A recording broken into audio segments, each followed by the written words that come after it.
Hello friends, இன்றைக்கி நம்ம சேனலில் சூப்பரான செம்ம ஈஸியான மாங்காய் ஊறுகாய் ரெசிபி பார்க்க போகிறோம். ரொம்ப சிம்பிளானது. இப்போது எங்களுக்கு இந்த மாதிரி குட்டி குட்டி மாங்காய்கள் வர ஆரம்பிச்சிருச்சு. முதல்ல மாங்காய்களை நல்லா அலசிட்டு அதுக்கப்புறமேட்டு நல்லா ஒரு பேப்பர் டவல் போட்டு ஒவ்வொரு மாங்காயும் இந்த மாதிரி துடைச்சி வச்சிடணும். துளி கூட நமக்கு ஈரம் இருக்கக்கூடாது, அந்த தட்டிலையும் ஈரம் இருக்கக்கூடாது. நம்ம ரொம்ப நாளைக்கு இது வருஷத்துக்கு வச்சுக்கணும் அப்படின்னா நம்ம சுத்தமாக ட்ரையாக ஃபஸ்ட்டு இந்த அவுட்டர் லேயரை துடைச்சி எடுத்துடணும். ஸோ இப்போ நான் எல்லாத்தையும் துடைச்சி வச்சுட்டேன். அதுக்கப்புறமேட்டு சின்ன சின்ன க்யூப்ஸாக ஒவ்வொரு க்யூபும் ஒரு 1/2 இன்ச் அளவுக்கு இருக்கிற அளவுக்கு நம்ம எடுத்துக்க போகிறோம் கட் பண்ணி. இப்போ உள்ளே சின்ன கொட்டை இருக்குது பாருங்கள், அதை எடுத்துடலாம்.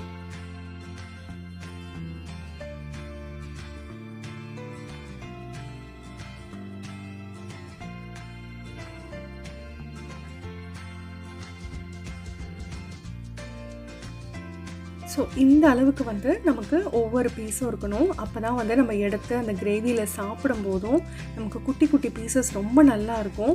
அதே நேரத்தில் எல்லா பீஸும் நல்லா ஊறி இருக்கும்.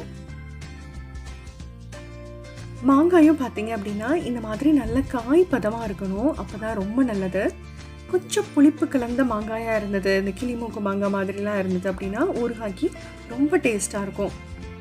இப்போ கட் பண்ணி எடுத்ததுக்கு அப்புறமேட்டு எனக்கு மொத்தமாக இந்த மாங்காய் பீசஸ் பார்த்தீங்க அப்படின்னா 1.5 கப் அளவுக்கு வந்தது.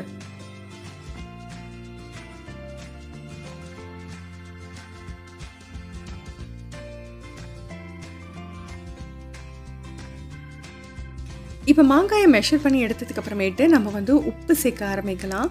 உப்பு பார்த்தீங்க அப்படின்னா 3 டேபிள் ஸ்பூன் அளவுக்கு நான் உப்பு சேர்க்குறேன். இந்த அளவுக்கு உப்பு மட்டும்தான் நம்ம டேபிள் ஸ்பூன் அளவில் நம்ம சேர்க்க போகிறோம். மற்றது எல்லாமே டீஸ்பூன் அளவு தான். இப்போ இந்த உப்பு சேர்த்ததுக்கு அப்புறமேட்டு பார்த்திங்க அப்படின்னா நல்லா கைப்படாமல் இந்த ஹோல் ப்ராசஸ்மே நம்ம கைப்படாமல் பார்த்துக்கணும். நல்லா இந்த மாதிரி நல்லா குலுக்கி வச்சிடலாம்.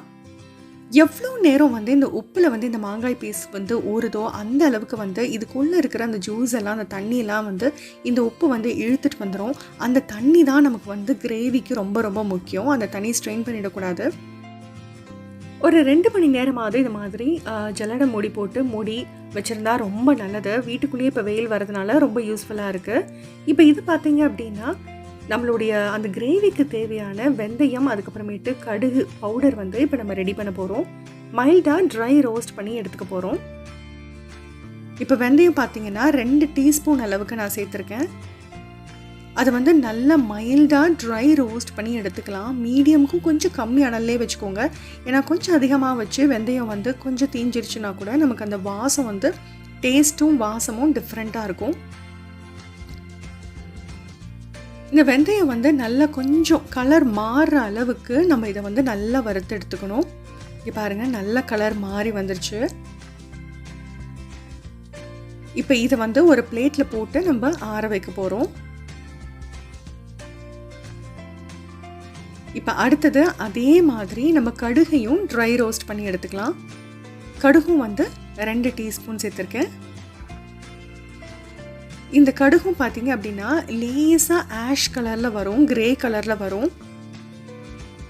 மீடியம்க்கும் கொஞ்சம் கம்மி அனல்லே வச்சு இந்த கடுகையும் லேசாக இந்த மாதிரி ட்ரை ரோஸ்ட் பண்ணி எடுத்துக்கோங்க. நம்ம அனல் கம்மியாக வைக்கிறதுனால அந்த கிரே கலர் வரதுக்கு கொஞ்சம் டைம் ஆகலாம். ஆனால் அப்போ தான் டேஸ்ட் கொஞ்சம் கொஞ்சமாக ஸ்லோ குக் ஆகி வரும்போது தான் அதோடைய ஃப்ளேவர் ரொம்ப சூப்பராக வெளியில் வரும். ஸோ இப்போ ஆல்மோஸ்ட் இங்கே பாருங்கள், கடுகு அப்படியே 1-2 வெடிக்க ஆரம்பிச்சிருச்சு. கலரும் லைட்டாக மாறி இருக்கு. இப்போ இது ரெண்டுத்தையும் நம்ம என்ன பண்ண போகிறோம்னா ஒரு தட்டில் போட்டு நல்லா ஆற வச்சுக்க போகிறோம். இப்போ பாருங்கள், நம்மளுடைய மாங்காய் ரெடி ஆயிடுச்சு. ஒரு 2 மணி நேரம் இந்த மாதிரி வெயிலில் வளர்த்தினேன். அதுக்கப்புறமேட்டு பாருங்கள் எவ்வளோ தண்ணி விட்டுருக்குன்னு. இப்போ 1 டீஸ்பூன் அளவுக்கு இதில் நம்ம அசஃபோடிட்டா கலந்துக்கலாம், பெருங்காயத்தூள். இப்போ நம்ம அடுத்து கிரேவி ரெடி பண்ண போகிறோம். அதுக்கு முன்னாடி நம்ம வதக்கி வச்சுருந்த கடுகு வெந்தயம் இதை நல்லா நைஸாக பொடி பண்ணி எடுத்து வச்சுக்கலாம். இப்போ இந்த வானிலையில் பார்த்தீங்க அப்படின்னா நல்லெண்ணெய் சேர்த்துருக்கேன். நல்லெண்ணெய் 1/4 கப் அளவுக்கு நல்லெண்ணெய் சேர்த்துருக்கேன். அது சூடாகிட்டு இருக்கும்போது நம்ம அரைச்சி வச்சுருக்கிற அந்த பொடியை நம்ம மாங்காயில் ஏற்கனவே பெருங்காயத்தூள் சேர்த்து வச்சுருந்தோம் இல்லையா, அதோடு சேர்த்து அதையும் நான் வந்து கலந்துட்டேன். இப்போ எண்ணெய் வந்து சூடாயிருச்சு, நல்லா சிம் பண்ணிக்கலாம். அதில் ஒரு 1/2 டீஸ்பூன் அளவுக்கு நான் கடுகு சேர்த்துருக்கேன். கடுகு லைட்டாக வெடிக்க ஆரம்பிச்சிருச்சு. கண்டிப்பாக நல்லா சிம் பண்ணி வச்சுக்கலாம். அதுக்கப்புறமேட்டு நமக்கு 5 டீஸ்பூன் அளவுக்கு மிளகாய் தூள் தேவை. அதில் வந்து காஷ்மீரி மிளகாய் தூளும் நம்ம சாதாரண மிளகாய் தூளும் கலந்து சேர்க்க போகிறோம். நான் வந்து வீடியோவுக்கு அளவு காட்டணுன்றதுக்காக இந்த மாதிரி மெஷர் பண்ணி போடுறேன். நீங்கள் மொத்தமாக மிளகாய் தூள்லாம் மெஷர் பண்ணி எடுத்து வச்சுக்கோங்க. அப்போ தான் வந்து மிளகாய் தூள் கலர் மாறுறதுக்கு முன்னாடியே டக்குன்னு நீங்கள் வந்து எடுத்துட முடியும். ஏன்னா மிளகாய் தூள் வந்து கலர் மாறிடுச்சு அப்படின்னா வந்து ரொம்ப தீஞ்சு போயிடும். இப்போ நம்ம மொத்தமாகவே வந்து பார்த்திங்க அப்படின்னா 1 டீஸ்பூன் காஷ்மீரி மிளகாய் தூளும் 4 டீஸ்பூன் அளவுக்கு வந்து சாதா மிளகாய் தூளும் சேர்த்துருக்கேன். ஸோ மொத்தமாக 5 டீஸ்பூன் அளவுக்கு நமக்கு மிளகாய் தூள் சேர்க்க வேண்டியது இருக்கும். ஒரு 10 செகண்ட் தான் அந்த சூடில் இருக்கணும். டக்குன்னு சூடில் இருந்து லிஃப்ட் பண்ணி இந்த மாதிரி வந்து கலந்து கொடுத்துடலாம். அதுக்கப்புறமேட்டு எல்லா இன்க்ரீடியன்ஸையும் நல்லா மிக்ஸ் பண்ணுற மாதிரி நல்லா கிளறி விட்டுருங்க. அவ்வளவே தான், நம்ம ஊறுகாயை தாளித்து எடுத்துட்டோம். ரொம்ப ரொம்ப ரொம்ப சிம்பிள். நம்ம கொஞ்சம் பொறுமையாக டைம் எடுத்து பண்ணணும். மற்றபடி நம்ம செய்ய வேண்டியதெல்லாம் ரொம்பவே சிம்பிளான ப்ராசஸ் தான்.